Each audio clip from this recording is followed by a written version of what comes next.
Times of Swaraj में आप सबों का स्वागत है और मैं हूं संतोष सिंह। और आज हम टाइम्स ऑफ स्वराज में चर्चा कर रहे हैं बेतिया लोकसभा की।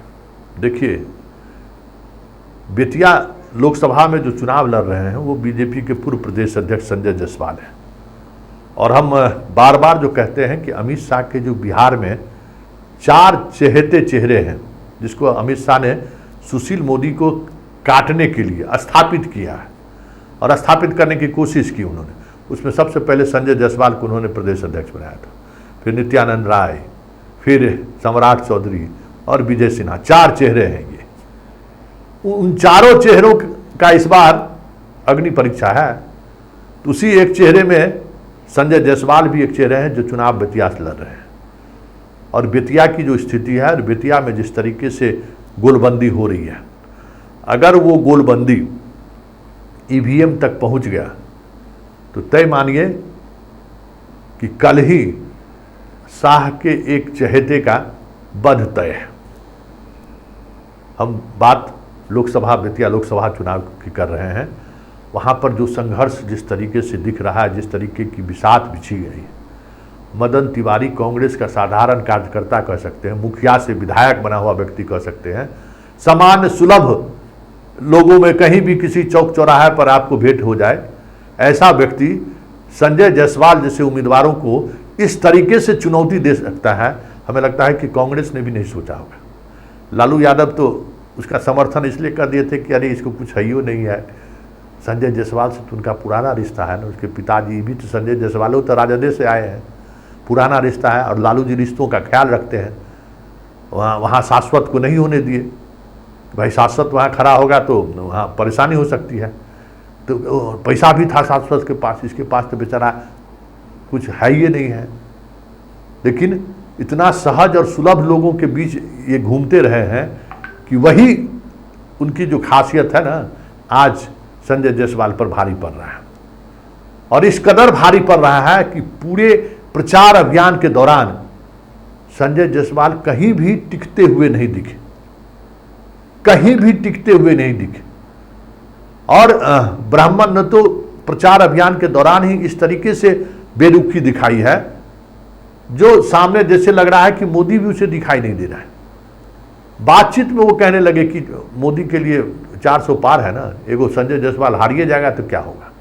इस तरीके की चर्चा है। और ये एग्रेशन, जो चर्चा में एग्रेशन देखने को मिला ब्राह्मण मतदाताओं में, अगर वो मतदान केंद्र तक पहुंच गया। देखिए, प्रकाश झा भी नीतीश कुमार के सिंबल पर चुनाव लड़े थे 2014 में, और जबरदस्त लड़ाई उन्होंने दी थी। मात्र 70,000 के करीब जो है सो हार जीत हुआ था, जबकि आरजेडी का भी प्रत्याशी वहां खड़ा था। और बड़ी जबरदस्त लड़ाई, मतलब 2 ही सीट में 2 सीट वो जीते थे। और जिन सीटों पर नीतीश कुमार 2014 में जबरदस्त फाइट दिए थे, वो मधेपुरा और दूसरा बेतिया ही था। इस बार स्थिति यही है, क्योंकि जो कॉमनल पिच पर खेलने के जो आदी हो गए संजय जायसवाल, उनको लगता था कि इस चुनाव में भी कुछ न कुछ ऐसी चीज़ें हो जाएंगी जिसके सहारे हम फिर से जीत जाएंगे। पिछले बार भी घटना घटी थी चुनाव के दिन, लेकिन इस बार तमाम कोशिश हेमंत विश्व शर्मा से लेके योगी से लेके पीएम मोदी से लेके अमित शाह, सारे लोग उसके जो एक्सपर्ट खिलाड़ी हैं, ब्रेट ली की तरह धुआंधार गेंदबाजी करने वाला, सबके गेंद बाउंसर जैसा सर के ऊपर से चला गया। अभी तक वो माहौल नहीं बन पाया। इस वजह से शहर में उनको परेशानी हो रही है, शहर में परेशानी हो रही है। और मुस्लिम मतदाता जिस तरीके की रणनीति अभी तक अपनाते हुए देखने को मिला है, अगर यही रणनीति उन्होंने बेतिया में भी अपना ले कि एग्रेशन में हमें वोट नहीं करना है, धीरे धीरे जाकर वोट करना है, और लगे नहीं कि मुसलमान एक तरफा वोटिंग कर रहा है, अगर ये स्थिति बनी रही तो संजय जायसवाल के लिए बहुत मुश्किल होगा ये चुनाव जीतना। वैसे कल क्या होता है, कल के वोटिंग पर भी बहुत सारी चीज़ें निर्भर करती हैं। क्या ब्राह्मण अंत में फिर मोदी का चेहरा देखने लगते हैं, ये भी महत्वपूर्ण है, क्योंकि एक बड़ा फैक्टर है।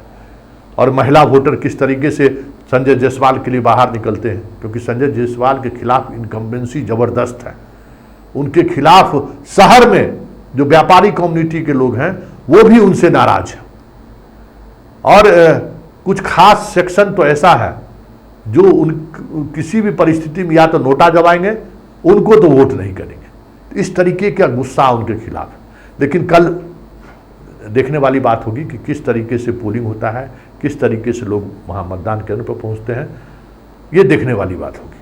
और कल के वोट पैटर्न पर ही समझा जा सकता है कि संजय जायसवाल का पारी का अंत है या फिर एक पारी और उनको बेतिया की जनता देने वाली है। ये कल वोटिंग ट्रेंड से और स्पष्ट हो जाएगा।